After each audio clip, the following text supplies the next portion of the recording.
Restaurant style chicken korma বাড়িতে বানাতে চান?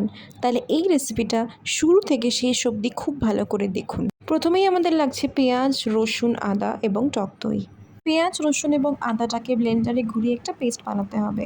এই যে দেখুন চিকেন যেটা, সেই চিকেনের ওপর এবার ওই পেস্টটা দিয়ে দিতে হবে। আর এর মধ্যে দিয়ে দেবেন 2 টেবিল স্পুন টক দই।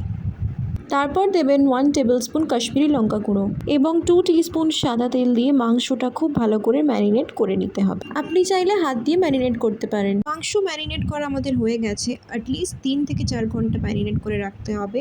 আর যদি পারেন তাহলে ওভারনাইট রাখলে খুব ভালো।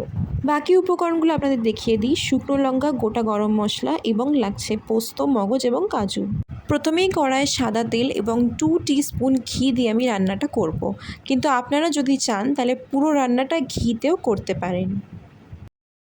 তেলটা এখানে গরম আমার হয়ে এসেছে, তাই এবার আমি গোটা গরম মশলাটা দিয়ে চিকেনের যে পিসেসগুলো ছিল সেগুলো একে একে তেলের ওপর দিয়ে দেব। চিকেনটা সবটা আমাদের কড়ায় দেওয়া হয়ে গেছে, তাই এরপর আর বিশেষ কোনো কাজ নেই। চিকেনটাকে একটুখানি নাড়াচাড়া করবেন এবং তারপর দুটো শুকনো লঙ্কা ছিঁড়ে এর ওপর দিতে হবে।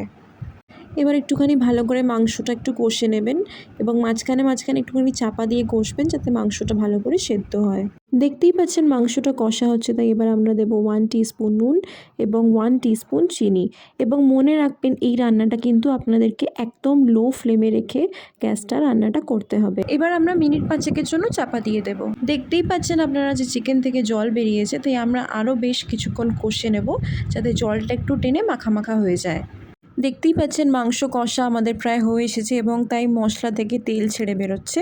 এইভাবে আমরা আরও বেশ কিছুক্ষণ কষে নেব মাংসটা।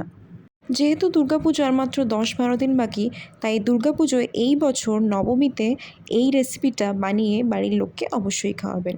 মাংস কষা আমাদের অলমোস্ট হয়ে এসেছে, তাই আমরা 4 মগজ, কাজু এবং পোস্ত দিয়ে যে একটা পেস্ট প্রিপেয়ার করেছিলাম সেইটা এবারে আমরা এতে মিক্স করে দেব। যেহেতু পোস্তর, মগজ এবং কাজুর এই পেস্টটা আমরা দিয়ে দিয়েছি, তাই আরও মিনিট 5 মতো আমাদেরকে একটুখানি মাংসটা কষে নিতে হবে যাতে পোস্তর কাঁচা স্মেলটা এখান থেকে না ছাড়ে। এই যে পেস্টটা এক্ষুনি মিক্সড করলাম, মিক্সিতে যেই পেস্টটা করেছিলাম এই মিক্সি ধোয়া জলটা এবার এর মধ্যে দিয়ে আমরা চাপা দিয়ে দেব। চাপা দেওয়ার পর মিনিমাম 5 থেকে 7 মিনিট আমরা গ্যাসটাকে লো ফ্লেমে রেখে তারপর ওপর থেকে একটুখানি গরম মশলার গুঁড়ো ছড়িয়ে গ্যাসটা অফ করে দেব। তো আমাদের রেস্টুরেন্ট স্টাইল চিকেন কোরমা বাড়িতে একদম রেডি। তাই এবছর পুজোতে এটা বাড়িতে সকলকে বানিয়ে অবশ্যই খাওয়াবেন এবং আরও ভালো ভালো রান্না দেখার জন্য আমার চ্যানেলটিতে অবশ্যই সাবস্ক্রাইব করে দিন।